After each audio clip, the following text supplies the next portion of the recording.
Bien. Ok. C'était quoi le titre déjà?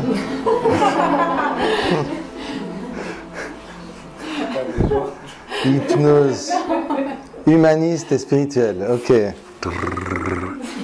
La carte mère. Ok.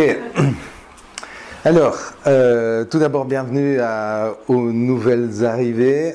On a déjà fait pas mal de choses aujourd'hui. Trois interventions qui ont permis à plusieurs personnes de découvrir l'hypnose de différentes manières. Et là, le défi, c'est de parler d'hypnose en lien avec la spiritualité. C'est pas rien comme défi, mais en fait, on se rend compte que quand on fait de l'hypnose, on va contacter des choses tellement profondes qu'on va avoir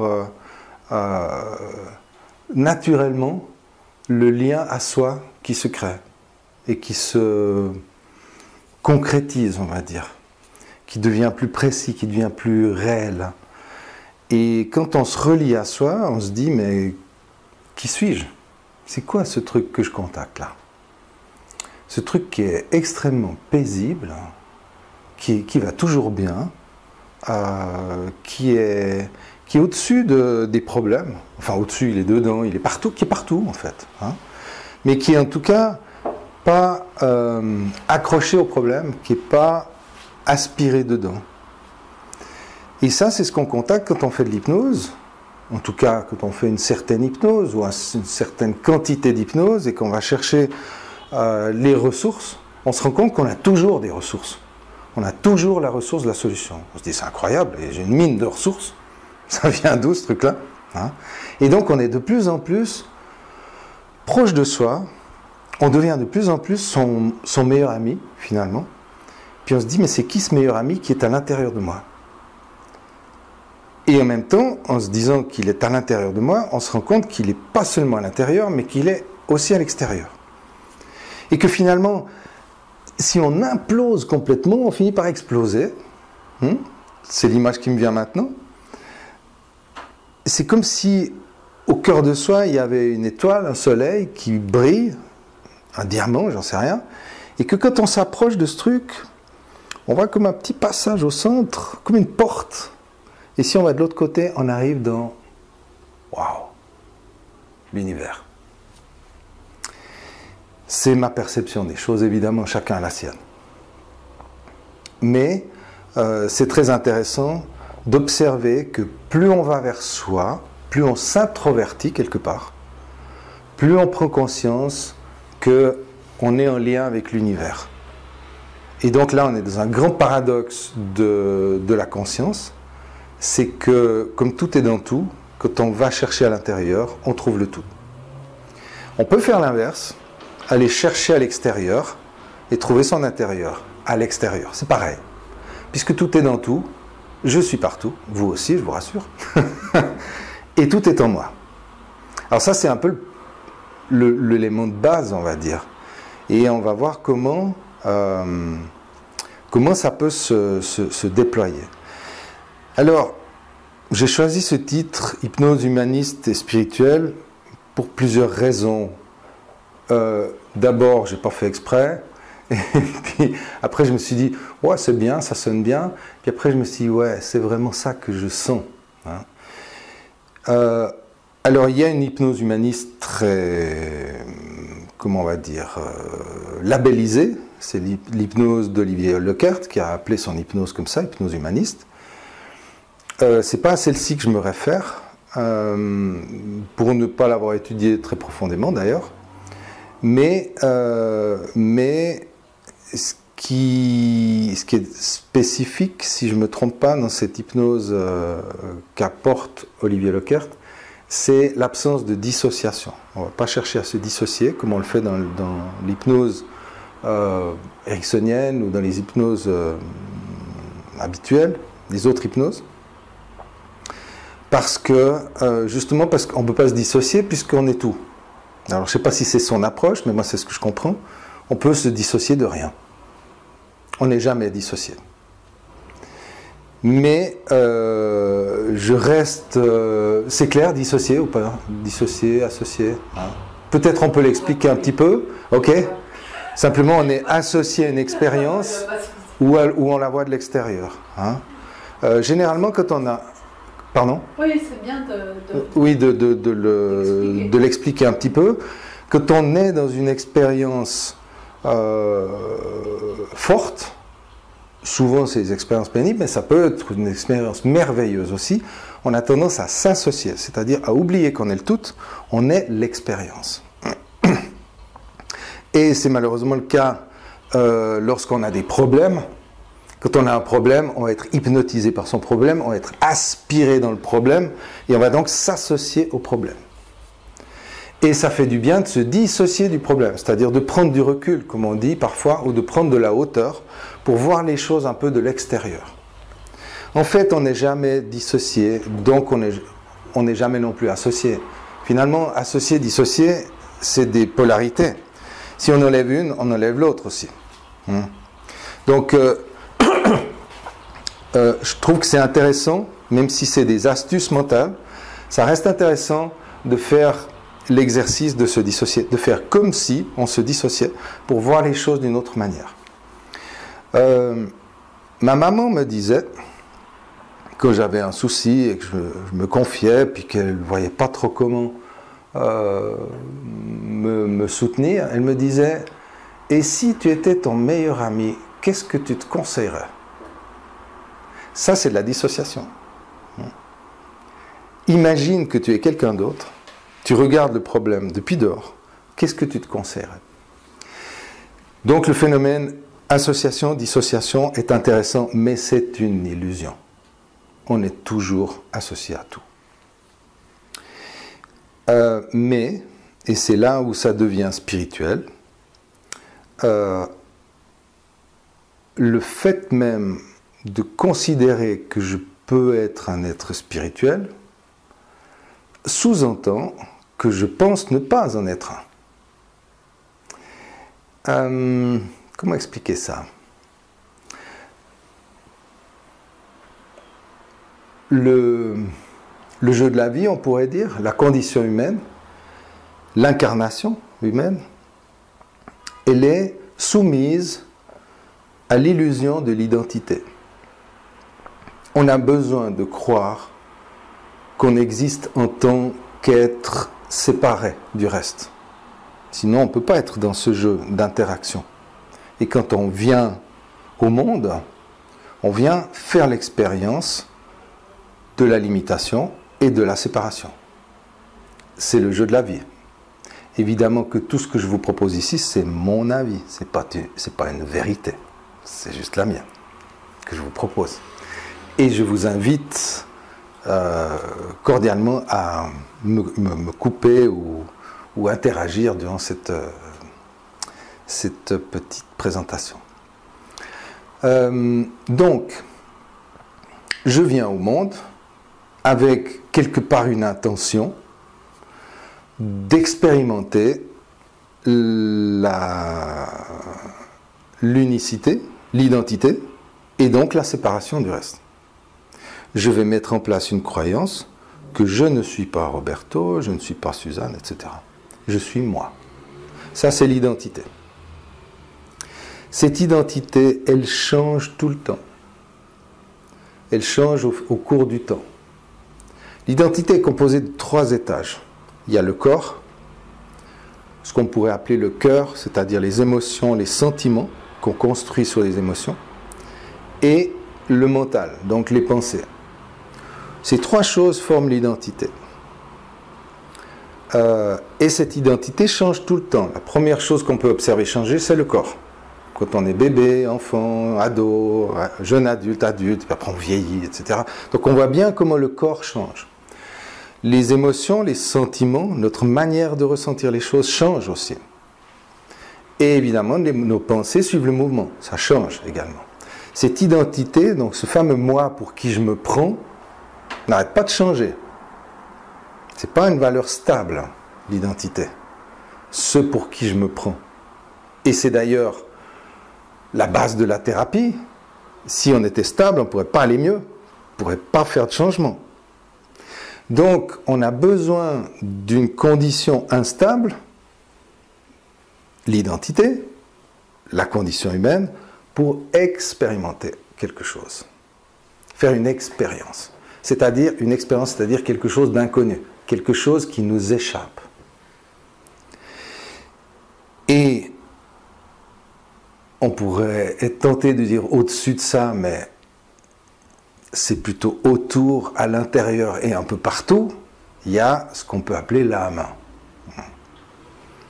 Ou la supraconscience, ou la conscience avec un grand C, enfin bref. L'entité. Le qui je suis vraiment, à un autre niveau. Qui va expérimenter à travers l'identité et qui va aussi s'exprimer à travers l'identité. Il se trouve que cette supraconscience, ce soi, va être aspiré dans l'identité. On va souvent oublier qu'on est une âme. D'ailleurs, moi, quand j'étais petit, j'allais à l'église catholique, on me disait « tu as une âme hein ». On nous disait « on a une âme, tu es Philippe et tu as une âme ». Comme un petit garçon a un ballon rouge, puis il se promène avec, hein, au bout d'une ficelle. C'était ça l'image que j'avais. J'ai une âme comme ça qui me suit, je ne sais pas qui c'est. C'est moi, il paraît, mais boum. Et avoir une âme, c'est une manière de voir les choses. Après, on peut aussi se dire, je suis l'âme qui a un corps. Donc, je suis l'âme qui a un corps. Et du coup, l'identité que je suis là est juste l'expression de l'âme. L'âme s'exprime à travers moi. En même temps, elle expérimente des choses à travers la limitation et l'illusion de la séparation. Quand on pose les choses de cette manière, on se dit, mais alors, si je suis une âme, ça veut dire qu'il y a aussi d'autres âmes. On est de nouveau dans des entités. On est de nouveau dans la séparation. Donc ça veut dire que la séparation n'est pas seulement liée à l'identité, mais qu'il y a à d'autres niveaux, et je ne sais pas combien il y en a, qu'une idée, on vit sur d'autres plans, autre chose, en parallèle de ce qui est conscient ici dans notre condition humaine, et que, en tout cas à l'étage en dessus, là où je suis, semble-t-il, une âme, je suis encore séparé des autres. Encore dans un autre niveau d'illusion, de séparation. Pourquoi je parle d'illusion ?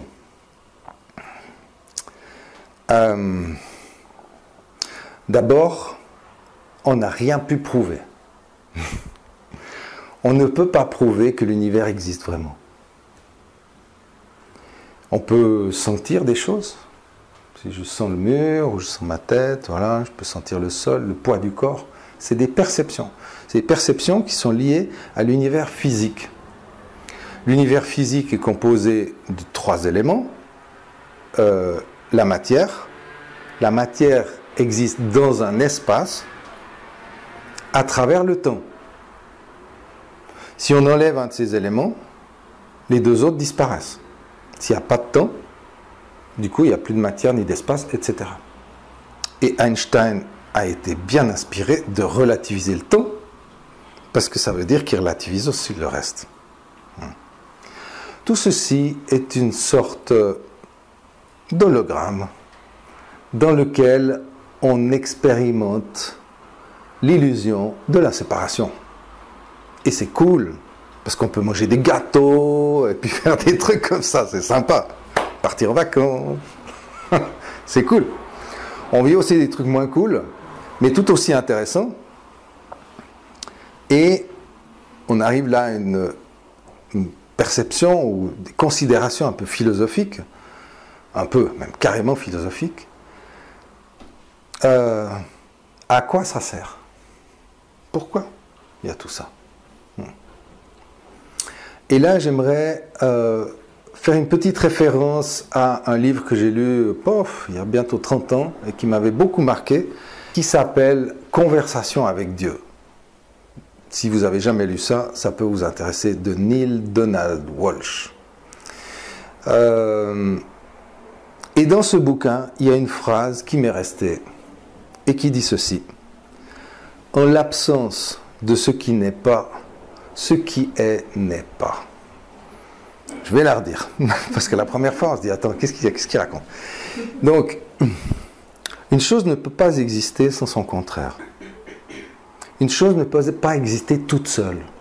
C'est impossible. Si je suis seul au monde, s'il n'y a rien d'autre qui existe autour de moi, je ne peux pas exister. Je n'existe pas. Il n'y a pas de vis-à-vis. Il n'y a pas de moyen de prendre conscience de qui je suis. Donc, dans ma culture, j'appelle ça Dieu. Maintenant, on peut changer le terme. On peut l'appeler la vie, le grand tout, la source, peu importe. J'aime bien l'appeler Dieu parce que Dieu, c'est un mot qui a une consonance énergétique très puissante. Et donc Dieu ne peut pas savoir qu'il est Dieu parce qu'il est tout seul. Il est tout seul dans l'univers, il n'y a que ça, il n'y a que lui. Donc il ne sait pas qu'il est Dieu, il n'en sait rien. Et le seul moyen de prendre conscience de lui-même, c'est d'oublier qu'il est Dieu. Il doit d'abord l'oublier. Et c'est ce que nous sommes en train de faire. Il y a une histoire qui est très très intéressante, c'est l'histoire de Lucifer. Lucifer est le bras droit de Dieu, son ange le plus puissant. Et cette histoire, métaphore, histoire, peu importe, que ce soit vrai ou non, est très intéressante. Et c'est marrant qu'on ait ce temps qui tourne juste quand on parle de ça. Hein, là, il y a l'orage qui arrive, les arbres qui font comme ça. Salut Lucie, Lucie. C'est son petit nom. Et donc, Lucifer va être... on parle de l'ange déchu, mais c'est en fait l'ange en mission. Enfin, c'est comme ça que je le vois, en tout cas. Dieu envoie Lucifer pour créer ce qu'on appelle les enfers, c'est-à-dire l'inverse de Dieu, pour que Dieu puisse prendre conscience qu'il est Dieu. C'est une mission de confiance, c'est une mission dangereuse, parce que ce brave Lucifer, ange magnifique, doit perdre tous ses pouvoirs, doit se séparer de Dieu, avec le risque de jamais le retrouver. Il y a un vrai risque. Du moins, c'est comme ça que je le conçois. Et donc, Lucifer va partir, va déchoir, il va développer des pouvoirs qui sont les nôtres, en fait. Hein. Le pouvoir de ressentir, le pouvoir de souffrir, d'être heureux, etc. Ça me rappelle ce très joli film de Wim Wenders qui est sorti dans les années 80, qui s'appelle Les ailes du désir, où on voit bien comment les anges sont attirés, nous envient en fait, de tout ce qu'on est capable de ressentir de notre condition humaine. Et donc Lucifer va partir, c'est un super-héros en fait, il va sauver Dieu de son inconscience. Et en faisant ça, Dieu se trouve enfin avec un vis-à-vis. Je ne suis pas sûr que Dieu soit resté dans les nuages, en fait. À mon avis, c'est plutôt tout Dieu qui s'est étendu dans l'univers pour oublier qu'il est Dieu et de cette manière prendre conscience de lui-même. Donc pour moi, Lucifer est un super-héros. C'est nous tous. C'est nous. C'est la matière. C'est tout ça. C'est pas un anti-Dieu, c'est en fait un Dieu qui est en train de prendre conscience de lui-même. Quand j'étais jeune, plus jeune on va dire, il y avait un gars que j'aimais beaucoup qui s'appelait le père Humbert Biondi, je pense qu'il doit être mort parce qu'il était déjà vieux à l'époque, qui présentait souvent sa perception mystique en prenant un morceau de papier, il le plie en quatre, il arrache un coin, il le rouvre, qu'est-ce que ça fait? Hein, vous présentez la feuille, comme ça, il dit, que voyez-vous? Et tout le monde répond, ben, un trou. Sauf que le trou dans la feuille, c'est le seul truc qui n'existe pas, en fait. En fait, c'est la feuille qu'on voit. Le trou, il n'est pas visible, c'est invisible. Et pourtant, c'est ce qu'on croit voir. On voit le trou, on ne voit pas la feuille. Quand on demande ça, tout le monde répond, ben, je vois un trou. Ok. Et ce brave père Humbert Biandy disait, le mal, c'est un trou dans le bien. Le mal n'existe pas, en fait. Le mal, c'est juste l'espace où le bien ne s'est pas encore répandu. Intéressant. Vision positive, n'est-ce pas? Comme si Dieu, je continue de l'appeler comme ça, j'espère que vous voyez ce que je veux dire, comme si Dieu simplement était en train de prendre conscience de lui-même, était en train de se former, était en train de répandre le bien dans l'univers, et puis il faut le temps que ça arrive partout, et en attendant, ben, là où il y a ces manques de bien, ça nous paraît comme des états de souffrance. Et on a carrément la grêle. Alors je ne sais pas si l'univers a envie de souligner ce que je dis, ou bien envie de me demander que j'arrête de dire autant de bêtises. Mais c'est assez joli d'avoir un clin d'œil du ciel à ce moment-là. Chacun va l'interpréter à sa manière.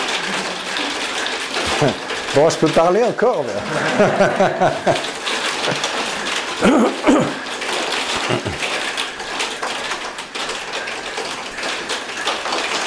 Évidemment, chaque personne va avoir sa vision. On pourrait en parler pendant des heures. C'est la vision qui s'est développée en moi au cours de ma vie et de mon expérience. Et sans conteste, cette vision impacte mes accompagnements en hypnose spirituelle. Quand quelqu'un veut utiliser l'hypnose pour se développer, pour se réaliser, pour se trouver, je ne vais pas lui imposer cette vision, mais elle va être un peu en filigrane dans ma manière de l'accompagner, bien sûr. D'autres personnes vont avoir une vision un peu différente. Mais finalement, ça n'est que des mots. Ce ne sont que des tentatives bien, comment dire ça, bien modestes de décrire un peu ce qu'on peut ressentir dans le fond. Il est quand même parfois utile d'essayer de mettre des mots ou des images sur des choses pour pouvoir partager entre nous. Et que, voilà, c'est intéressant de partager. Pour partager, on a besoin de se croire séparés.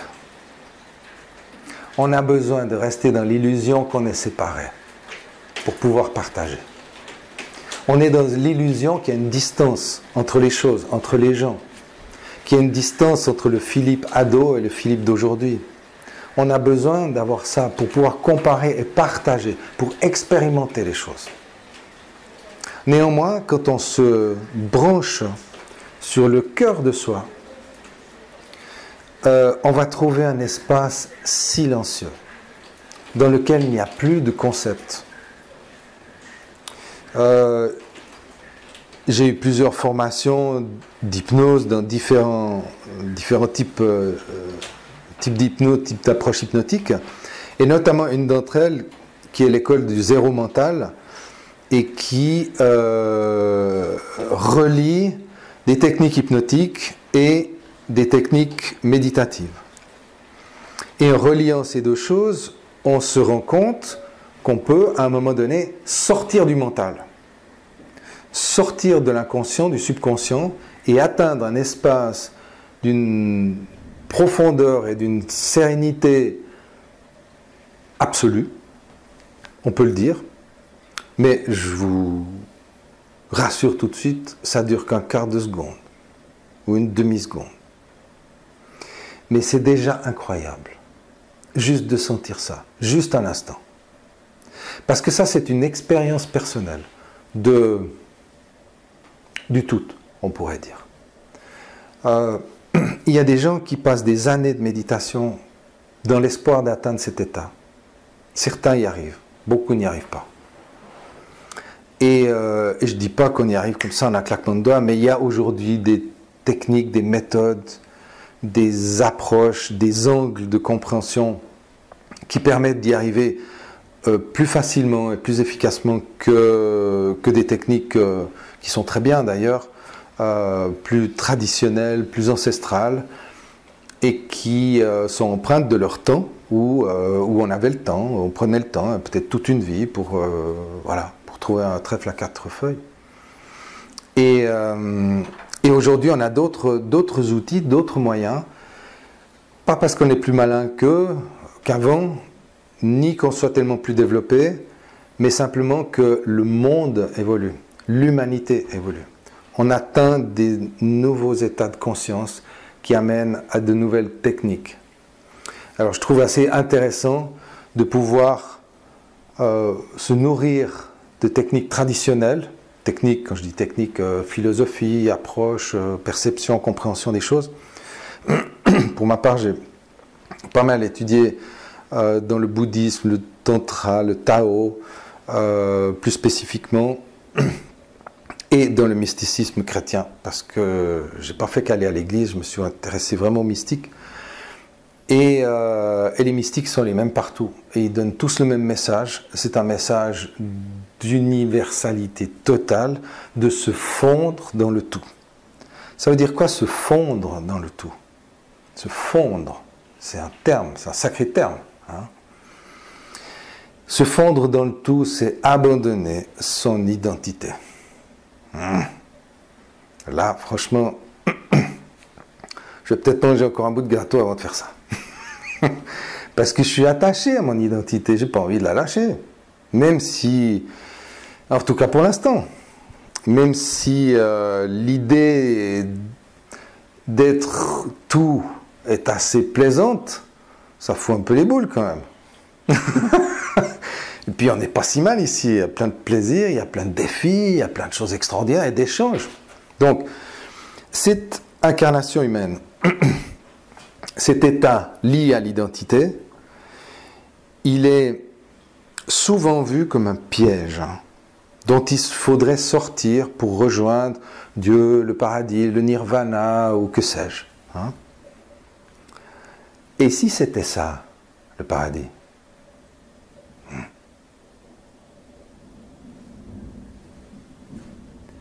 Et si l'identité que je viens de présenter de cette manière était juste une des expressions du tout? Pas seulement une expression de ma supraconscience, de mon entité auquel je peux encore me rattacher, mais l'expression du tout. Du coup, tout va bien. Tout est en mouvement. C'est un mouvement qu'on ne peut pas arrêter. On ne peut pas arrêter les galaxies de bouger et de s'expanser. On ne peut pas arrêter le mouvement. Donc, de toute façon, c'est bien.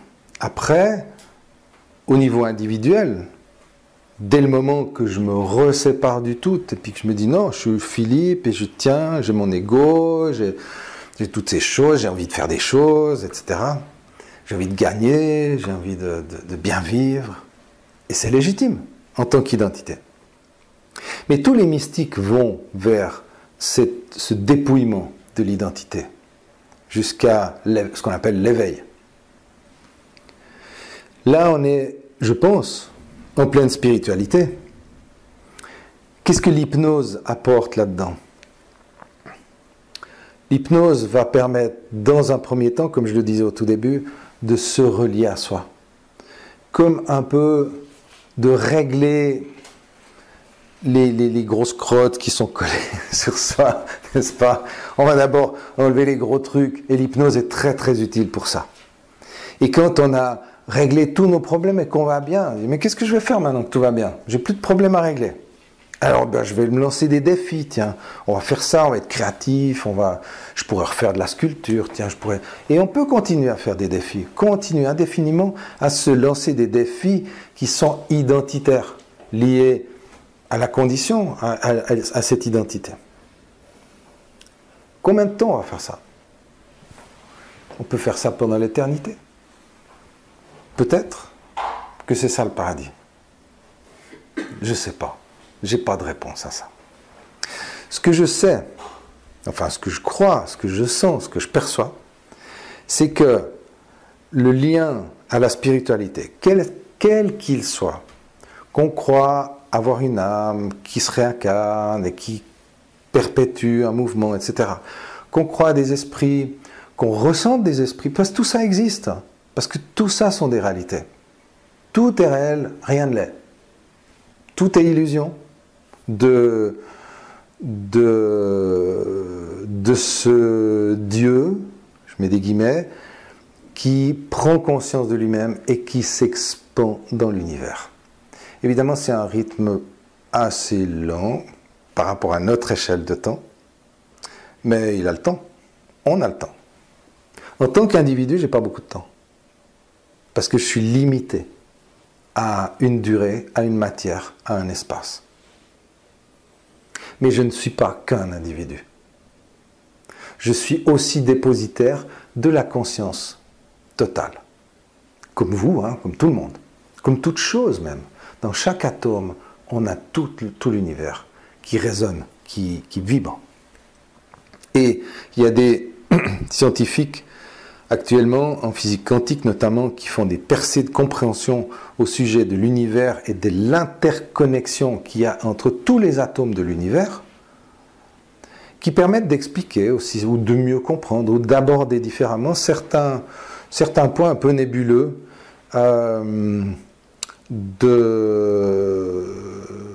par exemple de la réincarnation, ou quand on étudie un peu les témoignages de réincarnation, on se rend compte qu'il y a plein de monde qui ont été Toutankhamon ou Nefertiti. Mais bon, attends, de qui se moque-t-on? On ne peut pas être tous la même personne. Il y a un qui a raison et les autres mentent ou se trompent. Tu vois? Et curieusement,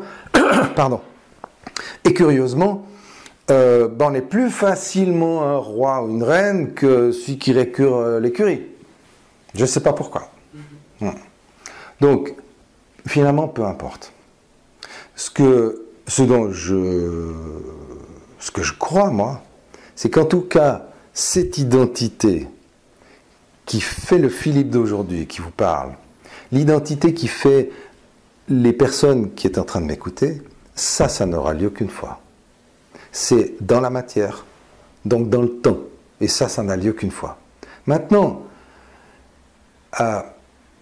nous sommes tous non seulement interconnectés entre nous, mais interconnectés avec tout l'univers. Du coup, suivant comment vous allez travailler en hypnose ou d'une autre manière, vous allez pouvoir capter des informations dans l'univers. Et c'est là où plusieurs personnes peuvent capter la même information. Plusieurs personnes peuvent aller comme télécharger l'information de Nefertiti ou de Toutankhamon. Et parce que l'information, elle est partout. Parce qu'en fait, il n'y a pas d'espace. Il n'y a pas de matière ni de temps. Tout est en train de se faire en un instant infini. Alors bon, ça dépasse un peu notre entendement, hein, ce genre de théorie. Néanmoins, la physique quantique tend à prouver cela de plus en plus. Et pour revenir à l'hypnose, puisque c'est ça qui nous occupe aujourd'hui, l'hypnose va permettre d'utiliser les spécificités de l'identité, c'est-à-dire son mental, ses émotions, etc., et même le corps, pour expérimenter différemment la réalité illusoire. On s'en fout, on travaille dans l'illusion. Je suis l'illusion de ce que je crois être. Alors si c'est une illusion, je peux aussi être autre chose. Du coup, le changement, il est beaucoup plus facile. À partir du moment où je prends conscience que tout ça est une construction, alors je peux changer. Ou pas. C'est comme je veux. Et quand on résiste au changement, ou quand on vit quelque chose de douloureux, c'est qu'on est en train de faire une expérience que l'univers a envie de faire à travers nous. Comment, et c'est là, sur cette question qu'on peut se poser, qui peut nous faire avancer, comment est-ce que j'ouvre mes perceptions, ma vision, ma réalité intérieure, comment est-ce que je l'ouvre à l'univers et comment est-ce que je permets à l'univers de traverser l'intérieur de moi pour s'exprimer. Comment est-ce que je peux exprimer l'univers? Alors c'est un peu audacieux, c'est peut-être un peu présomptueux, on pourra dire, je vous laisse le choix, mais c'est différent que de dire comment est-ce que je laisse mon moi, mon entité, mon âme s'exprimer, ou comment est-ce que je laisse l'univers s'exprimer. Ça me paraît intéressant. J'ai 58 ans aujourd'hui. J'ai commencé à penser à ça, je pense que je devais avoir 8 ans, en regardant les étoiles. J'ai passé beaucoup je ne vais pas dire j'ai étudié tous les jours, mais je veux dire ça m'a accompagné tout au long de ma vie. Ça n'a pas arrêté de bouger, et donc ce que je vous dis aujourd'hui, je vous le dirai différemment dans quelques temps, parce que ça va vers de plus en plus de perception, vers de moins en moins de mots, même si j'aligne beaucoup de mots pour vous l'exposer là aujourd'hui, enfin peut-être. Et effectivement, plus on s'approche de la perception de ce truc-là, de la sensation de pouvoir être en joie de cet univers qui me traverse, à travers toute chose, y compris à travers les trucs qui m'emmerdent. L'univers me traverse. Comment je me laisse traverser? Comment je reçois? Comment je perçois? Plus on est là-dedans, plus on est joyeux. Plus on est présent. Et ça, c'est quelque chose, alors je reviens, encore une fois, je me perds un peu, mais je pense que c'est important. L'hypnose va permettre donc d'utiliser l'illusion de l'identité pour comme traverser l'identité, transcender l'identité, pour s'ouvrir à l'espace, à la connexion à l'univers. C'est une approche, c'est une vision qui va évidemment, comme je le disais tout à l'heure, imprégner, impacter mes accompagnements. En tout cas sur ce plan-là. Maintenant, il y a d'autres manières de voir les choses. Et puis, il n'y a pas une manière juste et une manière fausse. Il y a différentes manières de voir, j'allais dire la réalité ou l'illusion de la réalité. Et peu importe la manière. Je vous propose la mienne parce que c'est moi qui ai la parole, c'est tout. Mais ça ne veut pas dire que c'est juste. D'ailleurs, j'ai tendance à penser que ça ne peut pas être juste parce qu'il y a trop de choses qui m'échappent. Ça peut peut-être s'approcher un peu de la vérité, s'il y en a une. Mais c'est juste ma vérité que je vous partage. Et je vous remercie de l'écouter. Maintenant, je parlais d'autres approches. Quand on parle d'hypnose spirituelle, très souvent, on parle d'hypnose de réincarnation. Très souvent, c'est les hypnothérapeutes qui s'affichent en disant « je fais de l'hypnose spirituelle », c'est qu'ils font des régressions dans des vies antérieures. J'ai rien contre, je veux dire, on peut aller effectivement nettoyer des choses, du passé, etc. Personnellement, vu qu'il n'y a pas de temps, j'aime autant faire des projections dans des vies futures, histoire d'aller voir comment ça sera quand ça sera mieux, plutôt que d'aller encore brasser une xème fois le tonneau de boue. Hein. Mais voilà, c'est des approches, donc je n'ai pas de jugement là-dessus. Il y a une chose qui est sûre que je ne fais absolument pas, c'est du tourisme réincarnatoire. Ça, je ne fais pas. J'aimerais bien savoir qui j'étais il y a une dizaine de vies. Je pense que quand il y a des éléments marquants dans le présent qui vont trouver racine dans le passé, ça revient. Et ce qui vient, on prend. C'est tout. Il y a quelque temps, j'étais avec une dame avec qui on a fait une régression dans cette vie. On cherche l'événement similaire antérieur, similaire antérieur, similaire antérieur, jusqu'à ce qu'elle soit dans le ventre de sa mère. Ok. Dans le ventre de sa mère, elle a vécu ça, elle se rappelle des choses, elle a des sensations, etc. Encore beaucoup de charges émotionnelles. Je dis ok. Est-ce qu'il y a un événement similaire antérieur? Elle part, elle se trouve sur un champ de bataille, au milieu des mines ou je ne sais plus quoi, ou dans les tranchées, enfin bref. Et puis ok, elle meurt là. Est-ce qu'il y a un événement similaire antérieur? Elle part, elle est une petite fille dans un naufrage, elle meurt noyée. Évidemment que tout d'un coup, il y a un truc qui dégage. Moi, j'ai pas de jugement. Je crois pas assez à ce que je crois pour avoir des jugements là-dessus. Ce que je vois, c'est qu'il y a effectivement des choses qui se passent chez les gens. Il y a des événements qui remontent à la conscience à travers les émotions, à travers le corps. Et que ces éléments, on peut les dégommer, on peut les dégager, les libérer. Après, que ce soit vraiment des vies antérieures, des mémoires transgénérationnelles, des mémoires cellulaires, finalement, on s'en fout un peu. On n'est pas là pour être sûr de ce qu'on croit. On ne saura jamais. Ce qu'il y a d'intéressant, c'est de porter au niveau personnel, au niveau du thérapeute, de porter une vision suffisamment claire, sans jugement, qui lui permet de recevoir tout ce qui vient et d'être capable de le transformer. Clairvy travaille d'une manière assez différente sur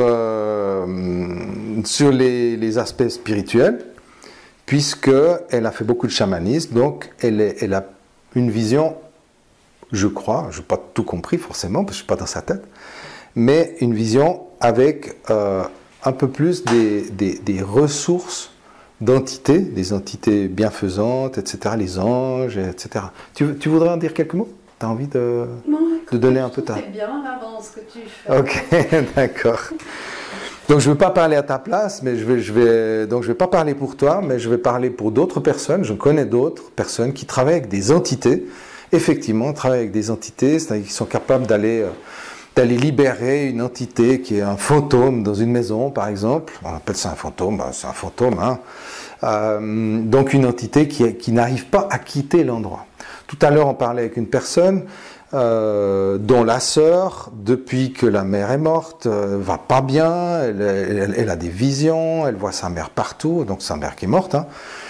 Et puis elle a peur, et puis elle se dit, mais voilà moi, franchement, alors moi je suis pas un exorciste, hein, mais peu importe la réalité, on est de toute façon dans un univers où tout est connecté à tout, et s'il y a un être, un esprit, une entité qui est bloquée quelque part, peut-être que cette maman qui est morte a quelque chose encore à dire à sa fille avant de partir plus loin, a peut-être quelque chose à régler, de la culpabilité, que sais-je. Eh bien, c'est cool d'aller lui dire bonjour à cet esprit pour lui dire que tout va bien et puis qu'elle peut poursuivre sa route. C'est aussi simple que ça. Hein. Après, je ne suis pas un spécialiste des plans parallèles où, effectivement, certains élaborent des visions que je respecte tout à fait, qu'on a l'identité humaine, qu'on a une âme, qu'après il y a encore d'autres plans. Il y a des gens qui pensent qu'on a 7 incarnations en même temps, une âme pour 7 incarnations sur la planète. Ok, je veux bien, pourquoi 7, pas 5, enfin voilà, je sais pas. Après, on est dans le domaine de l'imperceptible. Donc, il est dangereux de croire ce qu'on nous dit. Il est beaucoup plus intéressant d'aller l'explorer par soi-même et de ressentir. Et là-dessus, j'ai envie de vous proposer, ça fait juste 3 quarts d'heure que je parle, si vous avez encore 5 minutes, de vous proposer une petite expérience pour vous tous. Si vous voulez bien décroiser les jambes, ça sera plus facile. Mais ce n'est pas une obligation parce que ça marche aussi jambes croisées. J'aimerais vous inviter juste à prendre une grande inspiration Et à l'expiration, à votre rythme, à votre façon, vous laissez vos yeux se fermer si vous en avez envie. Et si vous préférez les laisser ouverts, vous fixez un point dans l'espace devant vous. Et vous laissez cette respiration trouver son rythme. Voilà. Elle trouve son rythme naturel. C'est votre respiration, à vous, votre respiration. Votre respiration qui est fidèle depuis toujours et jusqu'à votre mort. Elle vous suit. Elle s'adapte à vos besoins. Si vous êtes pressé pour prendre un bus, elle s'active. Quand vous vous reposez ou que vous vous relaxez comme maintenant, elle s'apaise. De plus en plus profonde. Elle peut être tranquille. Et peut-être pouvez-vous observer comment votre subconscient a automatiquement, instinctivement, naturellement et inconsciemment positionné vos deux mains, chacun à sa manière, pour qu'elles soient les plus confortables possibles. Ces deux mains sont les plus représentatives de votre état du moment, telles qu'elles sont. Vous pouvez juste les observer, juste les remarquer. Et remarquez le cadeau que vous fait votre inconscient à chaque instant de régler votre corps pour le meilleur de vous-même. Et en portant votre attention sur ces deux mains, vous pouvez laisser votre attention remonter le long des bras jusqu'aux épaules. Et remarquez comment vos épaules sont situées. Et si vous avez envie de bouger, pour qu'elles soient encore plus confortables, vous pouvez laisser le corps le faire à votre manière. Et depuis ces épaules qui portent votre cou et votre tête, vous pouvez ressentir tout le poids du corps qui descend le long de la colonne vertébrale, dans votre bassin. Et ce poids du corps, cette conscience du corps, de qui vous êtes aujourd'hui, en cet instant, unique. Cette conscience se déploie et descend jusque dans vos pieds. Et vous êtes maintenant parfaitement conscient de votre position dans l'espace. Votre position sur cette chaise. Cette chaise dans cette pièce. Par rapport au sol, au plafond, aux parois. Cette pièce dans cet immeuble. Et cet immeuble dans ce quartier. Quartier, dans une ville. Cette ville, dans ce pays. Un pays situé en Europe. Cette Europe. Sur ce continent. Sur cette planète. Dans ce système solaire. Dans cette Voie lactée.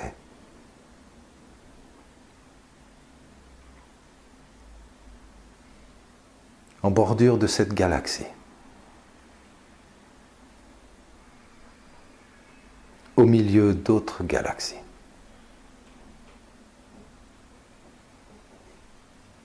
Vous êtes ici.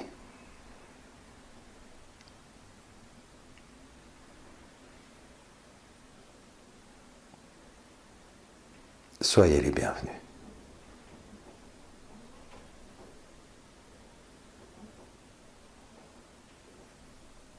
Et en tant que vous, en tant que point dans l'espace, vous êtes unique. Irremplaçable.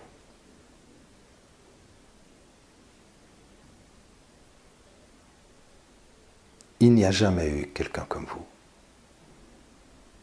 Jusqu'ici. Et après vous, il n'y aura plus jamais personne comme vous. Et ce vous est en constant lien avec l'univers tout entier. Que vous pouvez imaginer ou même ressentir, vibrer au cœur du cœur de vous-même.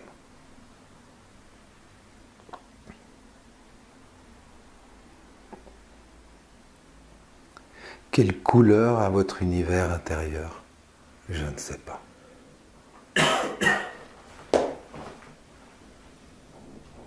Quelle température? Quelle légèreté? Quelle lumière?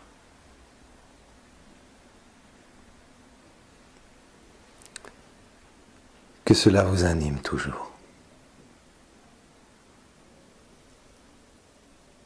Et vous pouvez vous rapprocher de la Voie lactée, du système solaire, de la planète, du continent, de l'Europe, du pays,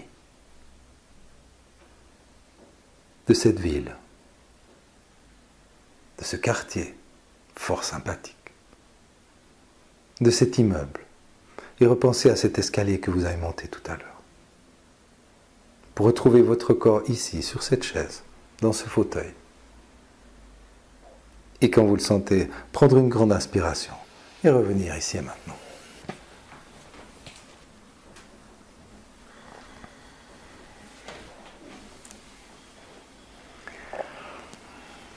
Voilà. J'ai fini.